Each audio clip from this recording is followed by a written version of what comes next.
Welcome to Business Smarts Radio with Tom and Dr. Dave, the clean approach to building your successful business.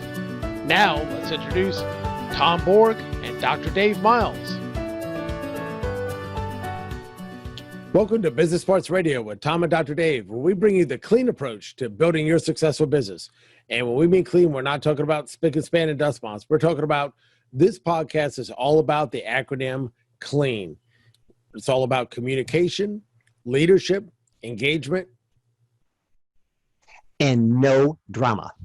And no drama. Yes, absolutely. So today in this episode, we want to talk to you a little bit about the reentry and kind of the re-engagement of some of the states and some of the businesses in America. And we're looking at a time where for the past few months, most people have, except essential workers, have been sheltered in place.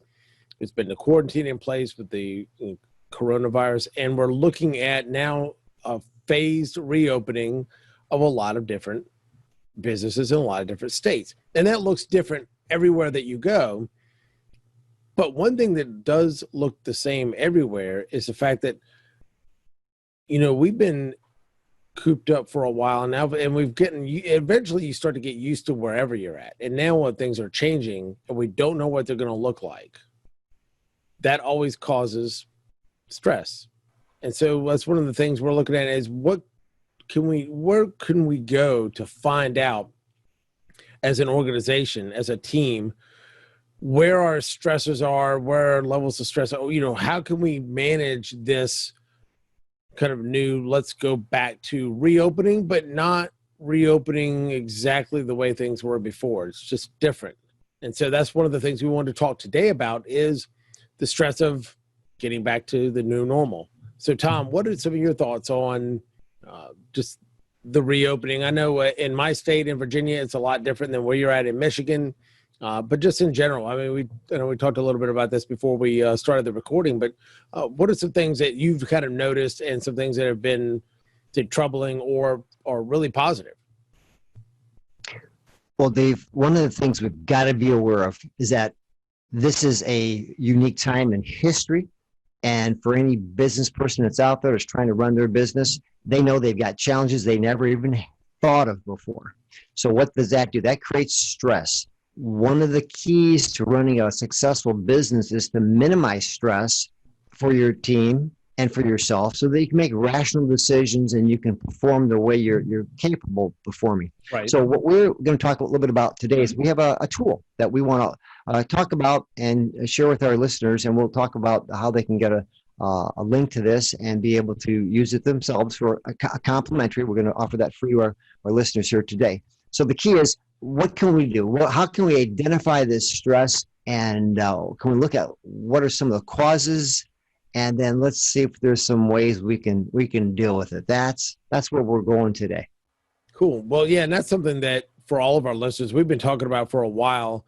We've had this work from home assessment, and which has been great for folks that have individuals that have not been used to working from home, and you could take some of those and be able to look at, well, how does that affect your team? And, you know, it gives you your maybe communication style, your behavioral style, and then, you know, how to interact with others. So if you put everything together, you could really kind of work that together on your own to help your team. But Tom and I have been looking at what can we do and what can we offer with, especially with this reintegration back into reopening the economy in different stages. What can we do for organizations and teams a little bit different than just simply what can we do for an individual? So there's a lot of stuff that we can do for individuals, but we've been racking our brains on what can we do to actually help. And this is what we've come up with that we're going to be able to offer to teams and organizations for a limited time to be able to actually help you identify through this organizational diagnostic instrument where you can find these areas of stress. And the way I look at it is you can't fix something if you don't know where it is. And right. Not like the name of it is stress, but honestly, if there's a incongruence between what you're thinking and what should be, or something that is different than the way you were expecting it, in some way, any of that starts to cause stress. And whether there's a little bit of stress is good, there's some stress that challenges us, but there's a lot of times, especially in an uncertain environment, there's a lot of unhealthy stress, and that can severely adversely impact the performance of a team or an organization. And that's something that we really wanted to try to help out with. Dave, and to mention to our listeners, not only does stress impact the performance of your team, but also their health levels. So if they're going to be sick or they're not going to come to work because of their illness, because of the stress that they're experiencing on the job, and it does add up over a period of time, Yes. this does directly relate to a person's being there and able to perform and not being sick. So stress has a huge part to play there. No, you're absolutely right. It has a tremendous amount, because there's a couple of the statistics that have come out for the American Psychological Association. They did a report back in 2015, 2016 called Stress in America. And they looked at probably the undiagnosed stress causes probably 60% of all illnesses and diseases. They looked at it, almost 3 out of 4 That's doctor's incredible. visits in this particular survey were due to stress. And this is the one that, for our listeners, that's really the key one here. Stress in different forms costs organizations about $300 billion in lost productivity and then medical costs every year. Which, Dave, repeat that. That is such an astounding figure. Repeat that once more, please. absolutely. No, that this was from the American Psychological Association, their Stress in America report. And they said that stress costs organizations approximately $300 billion in lost productivity and increased medical costs every single year. Wow, that's incredible. And ignore that is like shooting your company in the foot. Because quite frankly, if we want to do the best we can with the people we have, we've got to make sure that they're able to be in an environment where they feel safe and they feel protected. At the same time, they feel they're in a job that taps their true potential, and they're not being sapped in ways that they just can't produce, and as a result, create stress that's going to be destructive and not constructive when it comes to getting their job done. Oh, absolutely. And I mean, looking at the report, when we started doing the research on it, there's some pretty grim statistics in here as far as stress in organizations. But what got me was, this was way before the coronavirus. I mean, you would talk about stress and upheaval now compared to then. I mean, even the stats that are here just completely, we talk about 75% out of the report, 75% of the people reported experienced at least one stress symptom in the last month. 46% of the people felt depressed or sad due to stress in the last month, in 30 days. 43% of them said that stress had kept them awake at night in the last month. And then 26% of them say stress has increased in the last year. But with everything going on now, I mean, stress levels obviously have just been through the roof, because we're not at work, or we're essential personnel and we're around all these people and, putting themselves at risk, or struggling with the business or trying to get a job. So it's just really put a tremendous stress load on individuals and, by default, organizations. So even the statistics that they have really just probably have no relation to the level of stress that's going on right now. Right. So Dave, let's take a look at this stress index report, and we're going to talk a little bit about each of the 7 areas that a person can experience stress, and we're going to discuss some of the options a person could have once those areas have been identified. So let's start with the first one. We're looking at our stress index summary, but we're looking at a report that Dave and I handle. It's called the Stress Quotient, and it identifies stressful areas in a person's life in 7 different areas, and then again gives them a strategy or plan on how to address those concerns. So let's take a look. What's the first one on the list, Dave, in our report? Sure. Well, there's 7 of them total. So I want to just list everybody for the listeners what the 7 are, and then let's go into the and then we'll go to the the 7 of them, the ways that stress manifests itself in an organization that we measure here is, there's one for demand, there's an effort reward balance, there's the amount of control that someone has over the job and the control that they feel. Just organizational change in general, the way they relate to their manager and supervisors, number 5. Their amount of social support is important, and that's number 6. And then their job security, so it's number 7. So let's look at the first one on demand. So one of the things as far as demand goes is I mean, you want to have a challenge at work. You don't want something that's not challenging your skill level, and you want to have that little bit of a challenge to be engaged. But if the challenges escalate to the point that they're overwhelming and it becomes a very highly demanding job, that can cause a lot of stress. And often what happens is it's a result of poorly designed jobs. Sometimes stress resulting from excessive demand happens when workloads become way overwhelming, or the skills and talents that you have don't match the position. So it's either a poorly designed job, it's just absolutely too much for one person to do, or the third is it's just not a good match. It's not a great fit for that person to that job. Nothing wrong with the job, nothing wrong with the person, but sometimes it's just not the best fit. That's right.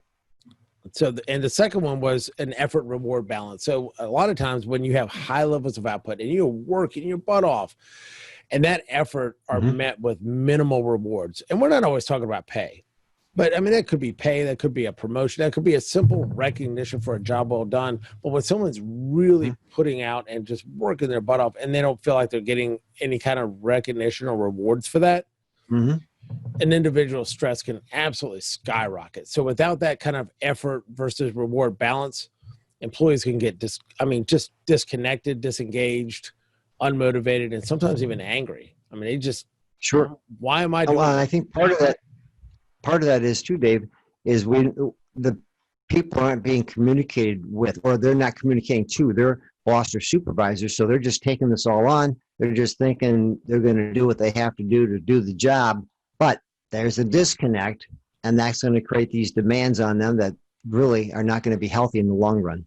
Yep. And sometimes people have to remember the communication isn't just from the leader down, it's from them up, because, leaders aren't mind readers. I mean, they don't, sometimes there's a lot of stuff that you might do that goes unnoticed because they don't see it, and you might have to let them know about that. So the next one is control. So anytime you feel powerless in a situation, I mean, that's just a universal a universal cause of stress, but especially when it comes to a job, if you feel powerless in that job. So if you have a lack of control if you're in a management position, for example, and you have a high amount of responsibility to get things done, but your upper levels don't give you the authority to do it. One, it's just an awful leadership principle to be able to do that, is that you can't properly delegate responsibility without delegating the authority to do the job you're asking them to do. But when that happens, or people aren't being heard or not being involved with others and they don't understand your work, that difference between your high level of responsibility and that low level of authority to do it causes a ton of stress. And that's something that can really manifest in an organization. Another extension of that could be where you're working at a position, your salary, and you just have to get the job done. And so you're there from 7 in the morning till 7 at night every day of the week. I mean, that's how you control that. You just can't get everything done that they want you to do in a normal amount of time. And so you're in there 7 days a week in some cases. So absolutely, that type of stress factor where you have no control. Right. And that can come from, you've got the responsibility to get it done, but not the authority to delegate that down to people below you. And that's right. That's a perfect example, Tom. So thanks. No, I appreciate that. The next one is organizational change. And I mean, right now everything in every organization has changed. I mean, everything is different. So, I mean, that's obviously on its face, that's going to be high. But when you have normal changes in an organization, anywhere from management restructuring to new policies and procedures, all those things impact individuals differently. Some people are, they're roll with the punches, and some are like, wait a minute, we've been doing this for years. Why are you changing it now? But for a lot of people, it really brings a lot of apprehension, a lot of insecurity, a lot of confusion. And all that can raise stress levels, especially when the change is not properly communicated or properly understood. Oh, yeah. You can tell them all day long. We're creatures of habit. Exactly. Well, we're creatures of habit, and our people are creatures of habit as well. So when we start to change that form that they work within, it can create issues that we're not even aware of. And as a result, stress levels go up. Absolutely. And that's one of the things where, especially when you can communicate all day long, but how effective is the communication that you're doing? Are you just simply flooding people with emails? Because I know right now, everybody's email box is jammed full, and we're getting so much stuff all the time. You saying, I communicated to my people, I put it in an email. Sometimes that's not always as effective as it could be.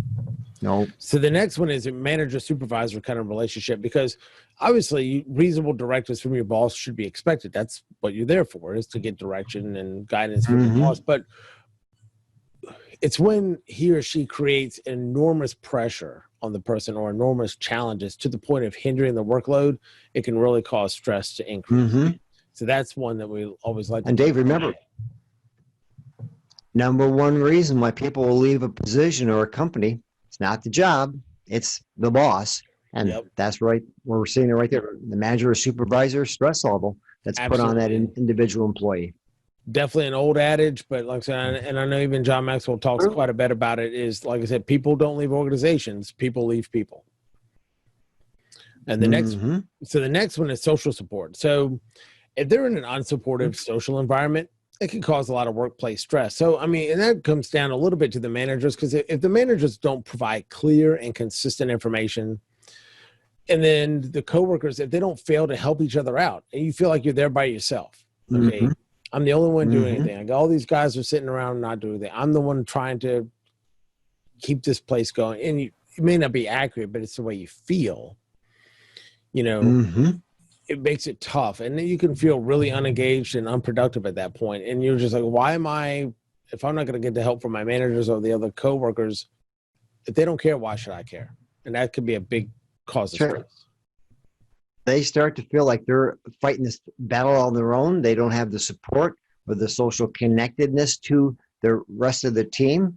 And you've seen it, the clients you've worked with. I've seen with the clients I work with. They kind of put people off to the side, and they're left to operate the best way they can. But frankly, they're just not getting the support they need from the rest of their team or their boss, for that matter.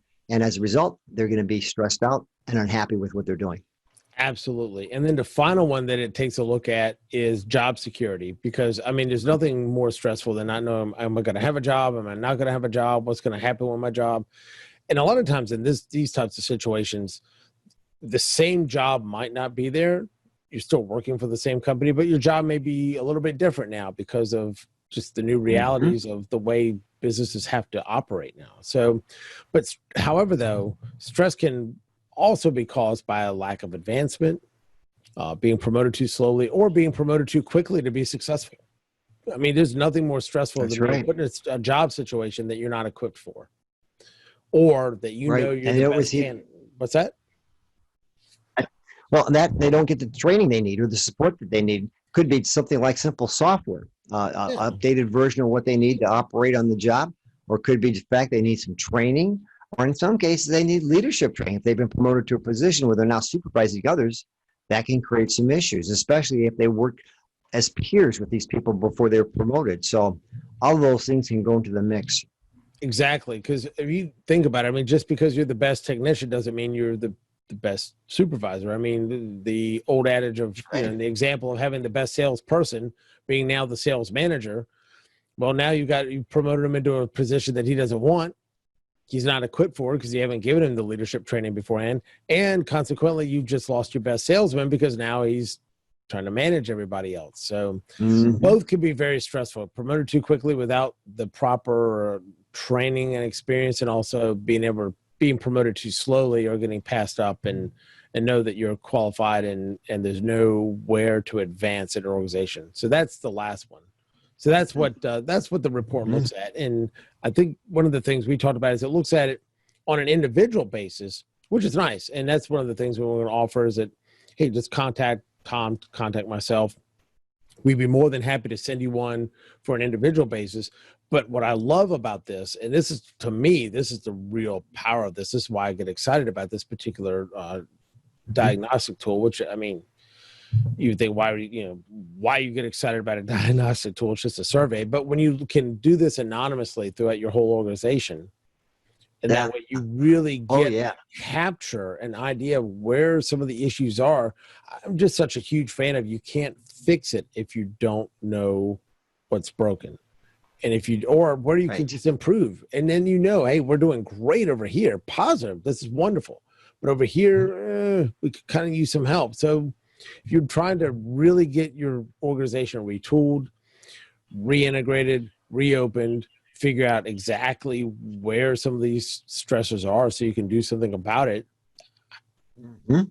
Not just take a Well, and guess that's at the it, but thing. actually have some hard data. Absolutely. So what we're saying is we're going to offer this to our listeners here today.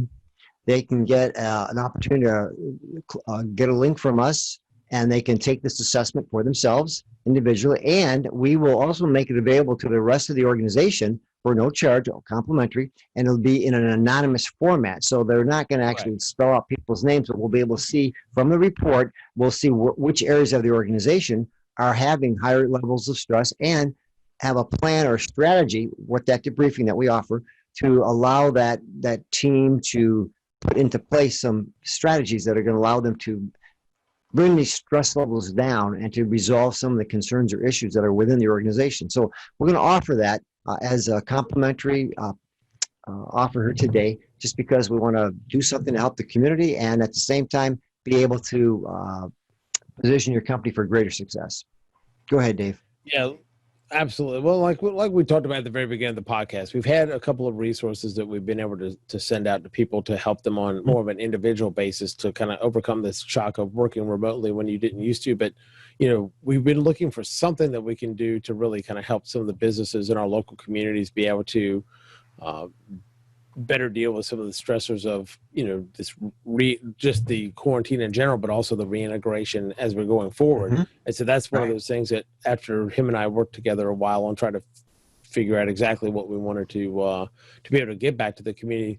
This, to me, this is the best thing because it's not just an individual assessment. You get a great snapshot of your team or your organization and exactly where some of the potential problems could lie and where you're doing well. That's the cool thing. It's not all bad. It's just, where you're doing well and where could you improve and try to figure out why things are the way they are and come up with a way to try to deal with them. So that way you're better able to survive. You're better able to thrive. You're better able to weather the storm and kind of get through this and hopefully better out on the other end than before.